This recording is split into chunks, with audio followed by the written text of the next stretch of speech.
Good morning. Well, no, I guess good afternoon. It's about that time, isn't it? And I'm down here in Portland, in Connecticut. Portland, Connecticut, that is. And I will give you guys a view. I got a boat going by over there.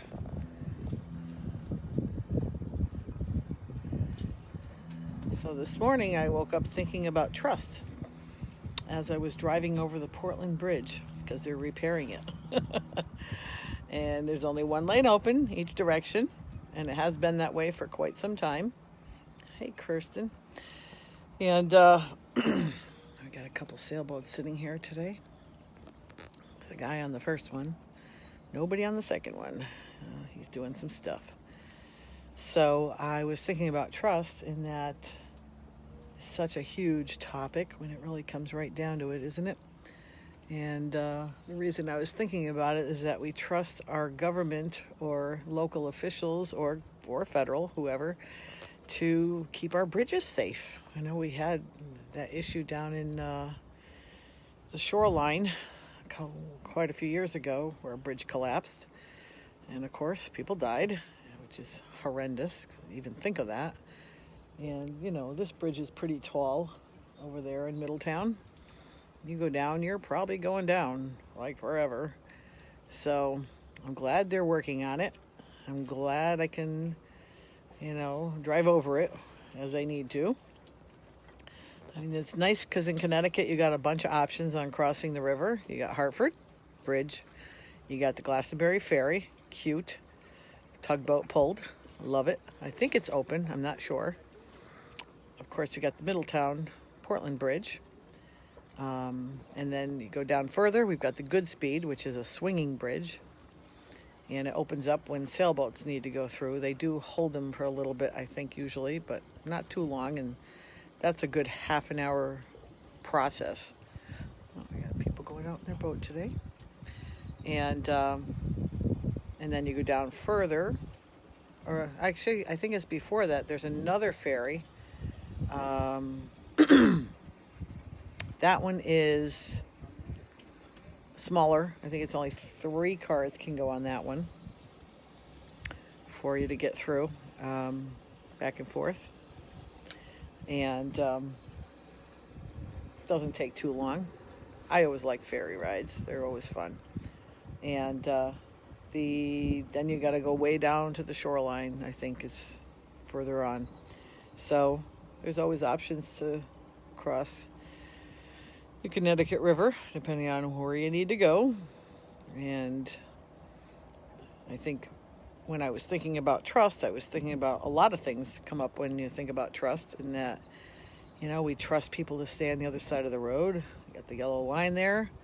And most of the time, you probably don't even think about that as you're driving, that, people need to stay on their side so that we're all safe. And it doesn't always happen, of course. That is true. But trust is also an interesting concept when you think about it in the spiritual context, in that you can, depending on your faith, you can trust in your higher power. You can trust in intelligence that will always guide you. I joke a lot about, but it's true. It's not really a joke. I joke a lot about manifesting things, and because I trust that my higher power or infinite intelligence will bring those things to me, and they do. Like, people say it's miracles, and people say, "Oh, it was going to happen anyway," and you can say whatever you want. If it happens, I'm happy because I just manifested something. So I certainly trust that, what I need will be given to me as I need it. I know there's a lot of people out there suffering right now with a lot of needs, and that's why I think it's so important to stay positive and trust your process, and trust that what you need will come to you. You do need to do your work. You do need to do your part in that trust process. So if you're not sure what that is, ask a friend, ask somebody who does know, ask people who are, connected with ways of doing that. You can find a lot of stuff on YouTube and on the internet and all that. So I think it's really important. Trust is a big thing. When someone breaks your trust, it's really hard to trust them again. And I think that's something that I'm not going to write them off completely unless it's something really egregious. But I think that's important to recognize that, you know what, it's not given freely.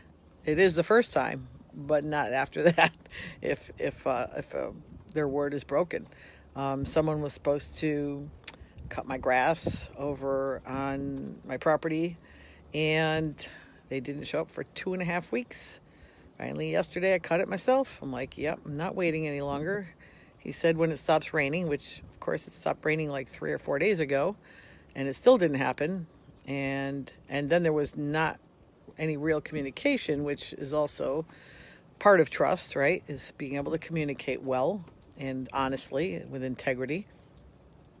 So I cut the grass myself. So today I'm a hurting unit. my right leg isn't doing too good. So I didn't even take a walk this morning because I overdid it yesterday with that job. But that's okay. Tomorrow I'll be back at it and stay on my, path for health and wellness and self-care and all that good stuff. So trust is a very interesting thing. And as you move forward in life, you kind of recognize, your intuitive self, when you can trust somebody and when you can't. So hopefully you are getting more in tune with that internally as you go day by day. We can usually trust our intuition. It's our brain that gets in the way sometimes and causes more chaos. So just had a couple of thoughts on that today and thought I would share them at this time while we had a really nice view. I'm going to be showing the apartment later today, so I'm not sure what the rest of my day is going to look like. But this is where I am right now. So I had to do a little work over here, and in the middle of making, believe it or not, making a handle for my refrigerator that I can install when I get to the apartment, because the last tenant broke the refrigerator handle. So I had my tools out and did a little side work. It needed to be done. So think about trust. Do you trust yourself? Do you trust others? And to what degree? And trust isn't an all or nothing thing. It's always a variable. There's a scale, right? Some people you can trust to do certain things and not others. Some people you can trust impeccably to do whatever they say they're going to do, they follow through. So how wonderful it is to have those kind of people in your life, right? And there is something to be said for having those kinds of friends, that's for sure. So that's all a big piece of, who you have as a friend, and that you want to, maintain that relationship. Hey, Bill. That's my brother. Is that my brother on there? Yes, not my nephew. So, to me, that's important stuff. And it's nice when you can have people in your life that you can trust like that. It makes a big difference. So for me, like I said, I thought about it as I was crossing the bridge. And it was kind of interesting that it came up today like that. One of the things I always do when I'm driving is I pretty much almost never have the radio on. I take my driving as my serious thought process time. And so for me, it's really interesting what comes up when I'm doing those kinds of things and driving someplace and see something or remember something about a bridge or whatever it is. So I hope you guys all have a good day. We have an absolutely gorgeous day here in Connecticut. The weather is perfect. I'll take one of these every single day for the rest of the summer if we could. Not too humid, not too hot. Nice and sunny. No thunderstorms forecasted for later from what I can see. Another plus. So I hope you have a good day, and I'll see you guys all on the flip side. And remember that the sun is always shining. I will give you your view right now. Let's see where my sun is. Oh yeah, right straight up above. What a beautiful sun. What a beautiful sunny day. So I hope you guys have a great day. And the sun is always shining. It's always got your back. It's always got you covered. Love you all, and I'll talk to you soon. Bye for now.